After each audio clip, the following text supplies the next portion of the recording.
کہ خدا کو ماننا صرف کلمہ پڑھنا کافی نہیں ہے،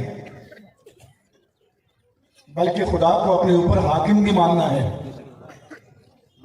تو جب انہوں نے قانون بنایا کہ مرد آپس میں جنسی تعلق رکھ سکتے ہیں، عورتیں رکھ سکتی ہیں، ایک دوسرے سے رکھ سکتے ہیں، جس کو LGBT کہتے ہیں، تو انہوں نے اللہ کے قانون کو رد کر دیا اور یہ فیصلہ کیا کہ ہمارے حق میں بہتر کیا ہے، برا کیا ہے، یہ ہم خود فیصلہ کریں گے۔ ہم کہتے ہیں کہ اگر آج زمین پر 8 ارب انسان ہیں، یہ سب مل کر کہہ دیں کہ مردوں کا آپس میں جنسی تعلق جائز ہے، تو ہم اسے نہیں مان سکتے۔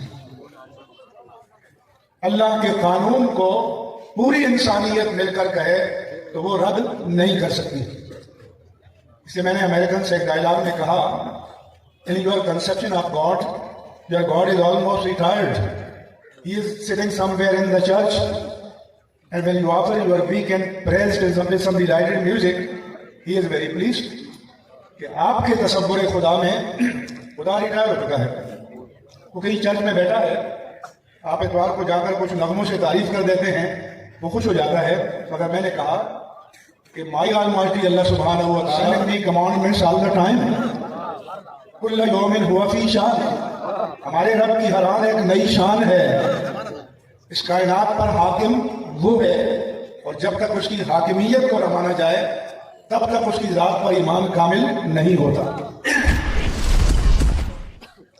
لوگ کہتے ہیں جو عقل میں آ جائے تو اسے مانیں گے۔ ایک جوہری تھا، تاجر، بڑا قیمتی ہیرا اس کے پاس تھا۔ ایک شخص جو چور تھا، اسے پتہ چلا اس کے پاس بڑا قیمتی ہیرا ہے، پوچھا کہاں جا رہے ہیں؟ انہوں نے کہا فلاں ملک جا رہا ہوں۔ کہا میں بھی جا رہا ہوں۔ دونوں شریک سفر بن جاتے ہیں۔ اس زمانے میں پیدل سفر تھے، خچروں پر، گھوڑوں پر سفر تھے۔ دن بھر سفر کیا، رات کو ایک مقام پر جا کر ٹھہرے تو چور نے تاجر سے کہا کہ آدھی رات تک ہم میں سے ایک جاگے اور دوسرا پہرا دے، آدھی رات کے بعد دوسرے کو جگا دے اور پہلا سو جائے۔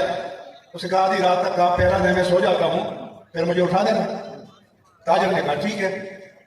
آدھی رات کے بعد اس کو اٹھایا کہ اب پہرا دو۔ 1 دن، 2 دن، ہفتہ، 10 دن، مہینہ یہ گزرتا رہا۔ جب منزل آ گئی تو تاجر نے کہا کہ اب میں اپنے گھر جا رہا ہوں، خدا حافظ۔ آپ جا تو رہے ہیں لیکن آپ سے ایک سوال ہے کہ میں آپ کے ساتھ اس ہیرے کو چرانے کی نیت سے شریک ہوا تھا، اور جب آپ رات کو سوتے تو میں آپ کی گٹھلیوں میں، تجوری میں، جیب میں، سامان میں، جہاں جہاں ممکن ہو سکتا تھا اس ہیرے کو ڈھونڈتا رہا، مگر اتنے دنوں میں اس ہیرے کو ڈھونڈنے میں کامیاب نہ ہو سکا۔ اب ایک بات بتا دو کہ رات کو سوتے وقت وہ ہیرا تم کہاں رکھتے تھے؟ تاجر نے کہا کہ میں رات کو سونے سے پہلے ہیرا تمہارے سامان میں رکھ دیتا تھا اور تم اسے میرے سامان میں ڈھونڈتے تھے۔ تو تمہیں اپنی خبر نہ تھی، جس کو اپنی خبر نہ ہو وہ خدا کو کیسے پا سکتا ہے؟ اس لیے پہلا عقیدہ ہمارا اللہ کی ہستی، اللہ کی توحید پر ایمان ہے۔ اس کے بعد جتنے کمالات ہیں، جتنی عظمتیں ہیں، جتنی رفتیں ہیں، وہ سب اس کی ذات میں موجود ہیں۔